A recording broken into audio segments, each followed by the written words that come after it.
Et salut tout le monde, bienvenue sur ma chaîne Lorenzo High Tech. Aujourd'hui on va parler de smartphones pliables. Et oui, j'en suis sûr, tout de suite vous pensez à Samsung, Huawei, Xiaomi, c'est les marques qu'on entend le plus parler des smartphones pliables. Et ben non, détrompez-vous, c'est la marque Royole qu'ils ont annoncé un smartphone plutôt très intéressant, c'est le Royole Flex Pay 2, un smartphone pliable sous la barre des 1500 €. J'en dis pas plus, je vais tout vous donner, toutes les informations. Mais avant de commencer cette vidéo, si vous n'êtes toujours pas abonné à ma chaîne YouTube, abonnez-vous, n'oubliez pas d'activer la petite cloche de notification et aussi bien entendu abonnez-vous à ma page Instagram Lorenzo High Tech. Je donne souvent des rumeurs, des informations, des promotions, tout ça dans ma story. Et maintenant, c'est parti. Alors juste avant de commencer la vidéo, la petite histoire à savoir, c'est que c'est Royole qui a créé le premier smartphone pliable. Bien entendu, il n'était pas arrivé sur le marché européen, il était sur le marché plutôt asiatique. Ça n'a pas pris, je vous le cache pas, parce que leur premier smartphone n'était pas très joli. Je vous mets une petite photo, comme ça vous allez voir à quoi il ressemblait. Il était sorti, les premiers journalistes avaient pu le voir au CES à Las Vegas 2018, si je me trompe pas. C'était pas vraiment très joli. Pourquoi Royole a créé le premier smartphone pliable et pas d'autres marques? Tout simplement, Royole, c'est une marque qui crée souvent des écrans pliables pour les publicitaires, pour tout ce qui est fait. Ils ont créé des chapeaux avec des écrans dessus pour voir des clips vidéo. Je vous mettrai des petites photos des accessoires qu'ils font depuis pas mal d'années. Et un jour, ils ont dit, voilà, on va se faire un smartphone pliable. Ils l'ont fait. Malheureusement, ça n'a pas pris à cause du design. Samsung leur a fait de l'ombre parce qu'après, un an après, Samsung a dévoilé leur premier Galaxy Fold. Mais bon, c'est pas terminé parce qu'ensuite, maintenant là, ça fait quelques jours, ils ont annoncé le Flex Pay 2 de Royole, qui est maintenant un nouveau smartphone pliable revisité en termes de design, en termes de caractéristiques et sous la barre des 1500 €. Donc là, ça veut vraiment casser le prix du marché des smartphones pliables. Enfin, un concurrent à Samsung, comme ça les deux constructeurs vont se bouger et c'est tout bénef pour nous. Du coup, commençons par la face avant, les caractéristiques. Et on voit tout de suite qu'on est sur un smartphone différent par rapport au Samsung pliable. Tout simplement, la manière de déplier ce smartphone est différente, tout simplement parce qu'il se déplie par l'extérieur et se referme par l'extérieur. Ça veut dire que les deux écrans ne sont pas protégés. Maintenant, l'avantage, ça veut dire qu'on peut utiliser, quand il est refermé le smartphone, on peut utiliser soit l'écran d'avant, soit l'écran d'arrière. Ce qui n'est pas le cas du Samsung, où là, ils ont préféré le refermer ou l'ouvrir comme un livre. Comme ça, les deux écrans, ils sont protégés. Mais par contre, on a juste un seul écran à utiliser sur le Samsung Galaxy Fold. Rentrons maintenant dans les caractéristiques. Alors, la première face avant, bien entendu, quand le smartphone est fermé, on est sur du 5,5 pouces. Pour le dos du smartphone, on a un écran de 5,4 pouces, tout simplement un peu plus petit parce qu'on a des capteurs photo juste sur la tranche à côté. Et bien entendu, quand vous dépliez le smartphone, on a un immense écran de 7,8 pouces, c'est vraiment très grand, même plus grand que le Galaxy Fold 2 où on est sur du 6,6 pouces. Parlons maintenant de la technologie d'écran, on est sur un écran OLED. Vous le savez tous, l'OLED, l'avantage c'est que ça consomme beaucoup moins par rapport à l'LCD, on aura des noirs profonds, plus de couleurs, des contrastes à l'infini, donc ça c'est plutôt bon. On aura aussi une définition de 1920 par 1440, c'est très bon aussi. Par contre, malheureusement, pas d'écran de 120 Hz comme le Galaxy Fold 2.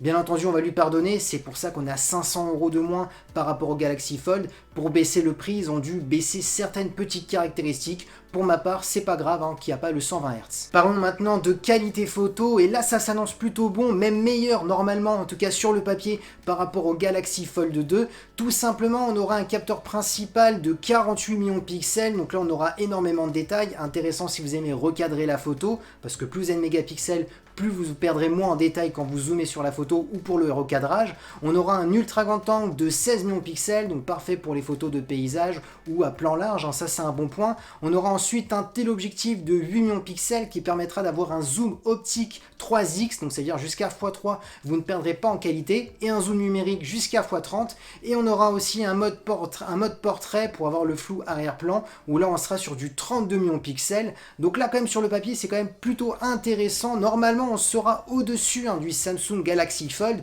Maintenant attention, les mégapixels ça ne veut rien dire, il faut voir aussi si le traitement photo, l'OS est bon, mais normalement on a un petit cran au-dessus dessus par rapport au Galaxy Fold. Donc c'est vrai, on n'a pas le 120 Hz sur Royol, mais par contre on a des meilleurs capteurs photo normalement que le Galaxy Fold. Et surtout, l'avantage de ce petit Royol, c'est que les capteurs photo arrière seront utilisables pour les photos à selfie, parce que vu que maintenant on a les capteurs sur le côté une fois dépliés ou même à l'arrière et qu'on a un écran, on pourra utiliser ces capteurs là pour les photos selfie. Et donc du coup, vu qu'on a 4 capteurs, on aura du choix et normalement pas mal de détails pour les photos selfie, vu que c'est les capteurs principaux qu'on utilisera pour les selfies. Parlons de son, parce que oui, ça c'est un avantage sur les smartphones pliables, tout simplement vu qu'ils sont plus grands, et on a plus de place pour mettre des haut-parleurs. Là l'avantage c'est qu'on aura 2 haut-parleurs à gauche, 2 haut-parleurs à droite, donc on aura un son stéréo, et donc du coup là ça sera parfait pour les jeux vidéo, pour avoir une meilleure immersion, ou pour tout ce qui est multimédia, si vous aimez bien regarder des séries et des films sur ce smartphone. Parlons maintenant de performance, et oui c'est ça le plus important.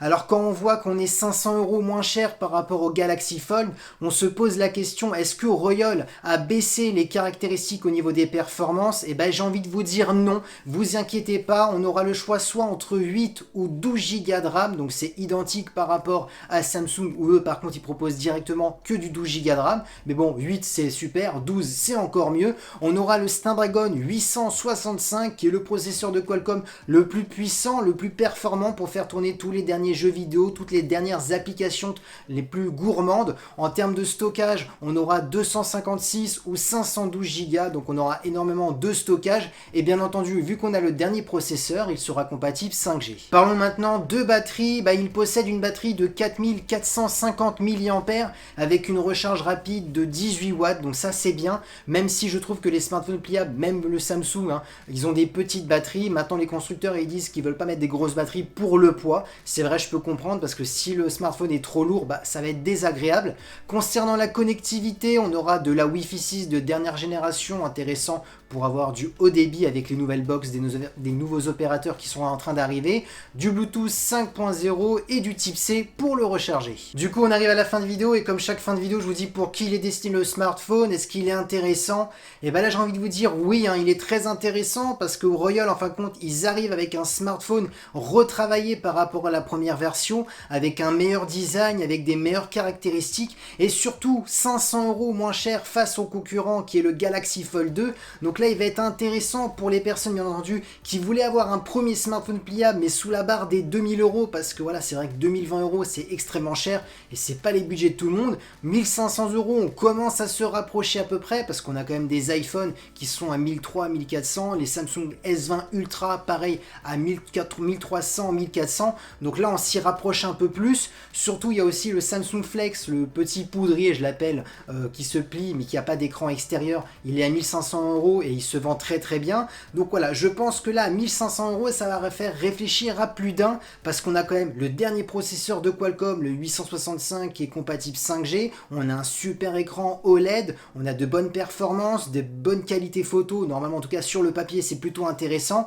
On a un réel concurrent à Samsung, surtout en termes de caractéristiques et surtout en termes de tarifs. Donc voilà, pour ma part, pour qui sont destinés, soit pour des gamers qui veulent enfin un smartphone pliable avec un grand écran pour jouer, parce qu'on va pas se le cacher, c'est la première priorité, c'est de pouvoir d'avoir des jeux en grand écran. Deuxième ensuite, pour regarder des films, des séries en grand écran. C'est une mini tablette et un mini smartphone, parfait pour les hommes d'affaires, parfait quand vous voyagez. C'est vraiment un gros point positif, surtout le tarif. Donc voilà, pour qui il est Disney, ce smartphone. Et voilà, cette vidéo est terminée, j'espère qu'elle vous a plu. Si c'est le cas, n'oubliez pas le petit pouce like, de vous abonner à ma chaîne YouTube et d'activer la petite cloche de notification pour être alerté lorsque je publie une vidéo. Ou sinon à ma page Instagram, Lorenzo High Tech, je donne souvent des informations, des rumeurs, des prix, tout ça dans mes stories. Et maintenant je vous dis à très bientôt, c'était Lorenzo High Tech.